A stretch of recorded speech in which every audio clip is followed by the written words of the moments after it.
Another big problem we've had in our industry is when people are writing code, they're focusing on whether that code is going to perform well enough.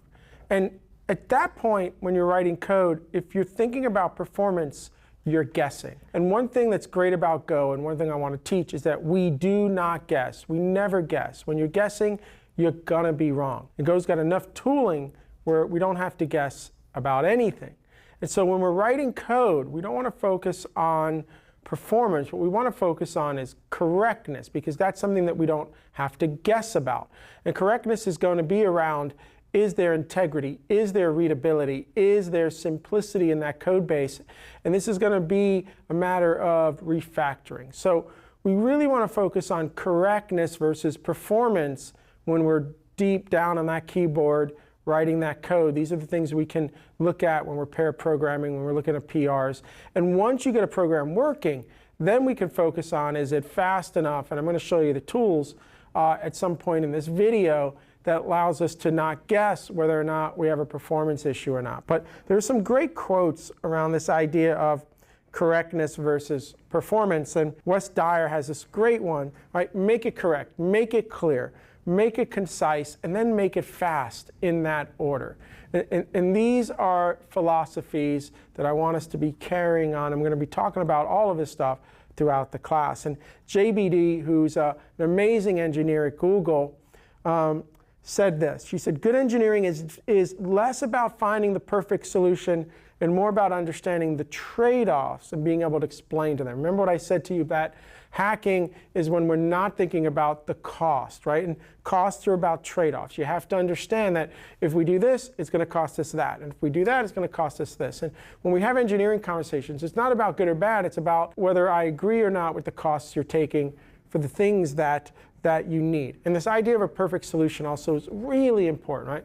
If I asked you to write a blog post and I gave you 1 hour to write that blog post, in an hour you would give me something back, and the very first thing out of your mouth would be, hey Bill, here's my first version of my blog post. It's raw, so just remember that when you review it, right? And what are you doing when you tell me, hey, this is a raw draft, right? Because the word draft's going to come out of your mouth. Hey Bill, this is my first draft of the blog post. What are you doing when you say that to me? You're kind of getting into a protective mode, right? You're being defensive. You're trying to say, hey Bill, this isn't perfect, and remember that when you read it. And this idea of us as software developers having to write perfect code all the time, it has to go out the door.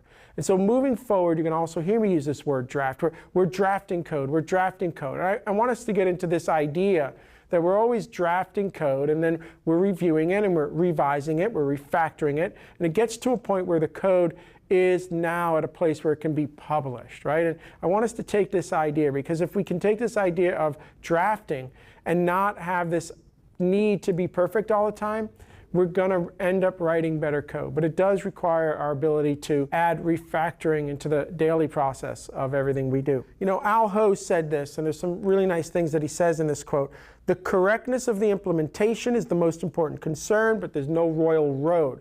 Look at what Al is saying. It involves diverse tasks, thinking of invariants. There, he's talking about those trade-offs again, the engineering costs. Which costs are you taking for the benefits you need? Testing and code reviews. Guess what? All of that requires our ability to be able to read code. If you want to write tests, you got to be able to read code. You got to have mental models of the code base. You got to know what that code's going to do. Code reviews, reading code. Remember I said that, you know, we're an industry where we ask people how to learn how to write before we teach them how to read. Yet everything we do that makes us better software developers, everything we do that makes us more productive, everything we do here around being correct, right, versus that you know, optimizing for performance, is always going to be really focused on our ability to read code. And I think Jason Fried here says something really cool here at the end.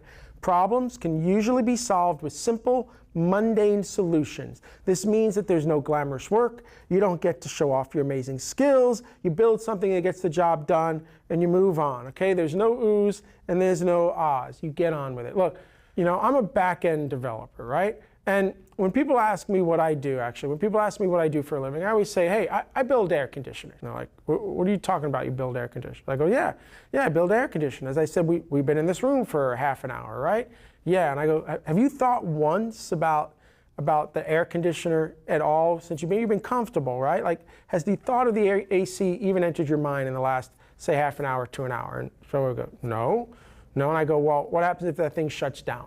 If that thing shuts down, it's not going to matter what I'm saying to you. Your focus is going to move to the AC, and you're going to want to know one thing: how did it break, and who's coming to fix it, right? And you're going to want to know who that is. So that's what I mean by I build air conditioners. I build systems that run day in and day out, and nobody knows who I am. Because if somebody knows who I am, I have failed. That AC is broke, and now nothing else is getting done other than who's coming in to fix it. And this is the attitude I want you to have. You need, as a back-end engineer, to be building air conditioners. If you want the oohs and ahs that Jason's talking about, then you'd be a front-end dev, right? That's the front-end dev, right? Showing off your work all the time. But I promise you, I mean, I couldn't be a front-end dev because I'd spend 2 weeks trying to build a screen, and as soon as I showed it to somebody, somebody's like, hey, I don't like this. Hey, I don't like that. Out of the box. And I'm like, ugh. Okay, so if you want the oohs and ahs, be a front-end dev. But if you're going to be a back-end dev, and this is what we're learning here in Go, then you really need to think about, how am I going to build that air conditioner? How is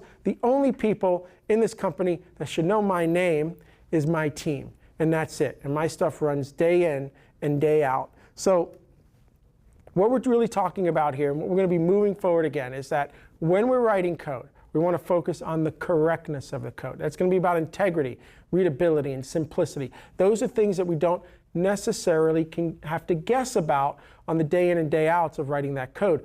If you write a line of code and I ask you why, and you say, oh, it's because it's going to perform faster, and it's not something you've done a million times, then you're guessing. We can't be guessing when we're writing code.